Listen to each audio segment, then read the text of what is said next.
destruction, economic ruin, and improved management. The demolitions of Githurai on the night of 18th February targeted members of the Kikuyu, Embu, and Meru. Again, on the 5th of March, in Roysambu, brutal demolition took place, again targeted the members of the Kikuyu, Embu, and Meru. On 8th March 2026, again, at Uhuru Market, the Mt.Kenya traders were targeted. This is persecution of a community, it is ethnic profiling, and it is unacceptable. These actions are not only insensitive to the economic realities facing millions of Kenyans, but also raise serious questions about fairness, consistency, and the true motives behind the enforcement exercise. We are well informed of other targeted areas of demolitions that are predominantly Kikuyu, Meru, and Embu traders. These include Tsunami Market in Starehe constituency, Nyayo Market, Kamukuji Market, Ikoba Market, Molem, and Set Cotton. We have information that William Ruto has ordered persecution of the Kikuyu, Embu, and Meru in Nairobi through brutal, inhuman evictions carried out at night and supervised by armed police officers. If the demolitions are genuine, why are they done under the cover of darkness? If it is genuine that public land and spaces should be vacated, why is Western Hotel standing tall on KCAA land and other properties owned by corrupt city officials and national politicians not touched? This double standard exposes a troubling pattern where the law appears harsh on the weak and strangely hesitant when it comes to powerful interests. Justice must never operate on the principle of strength versus weakness. The rule of law demands consistency.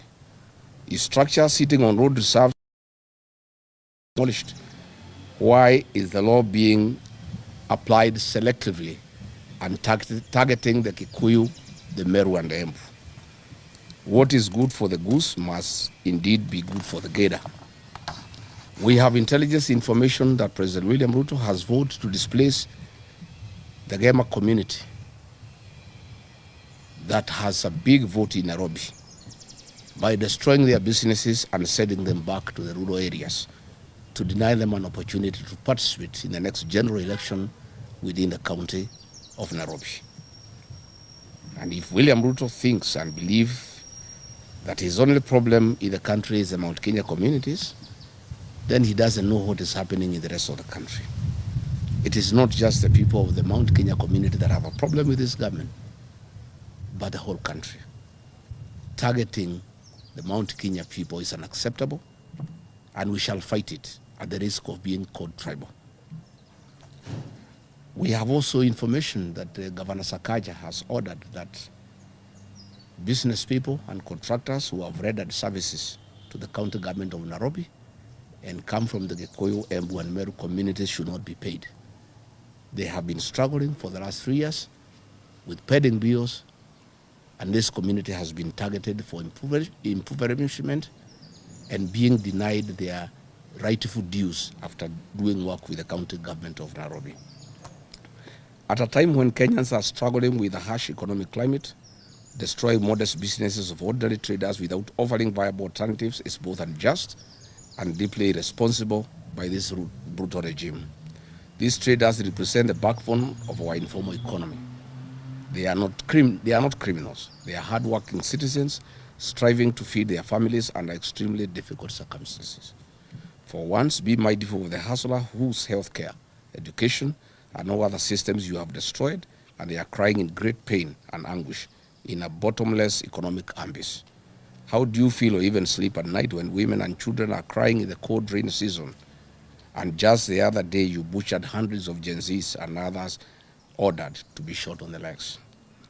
What is even more troubling is the glaring selectivity in the application of the demolition orders. While the government moves with remarkable speed and force against kiosks and small stores owned by struggling wananchi from the Mt.Kenya region. Other large and well-known establishments that sit on contested public land remain conspicuously untouched and rarely discussed in the same breath. Why can this remarkable government energy be used to unlock drainage in Nairobi and streamline disaster management in our cities? Selective enforcement undermines public trust, fuels perceptions of political victimization, and deepens ethnic and social tensions in our country. Kenya cannot afford governance that appears punitive to the poor while protective of the rich and powerful. I therefore call upon the relevant authorities to immediately halt these demolitions and subject the entire exercise to a transparent and fair review.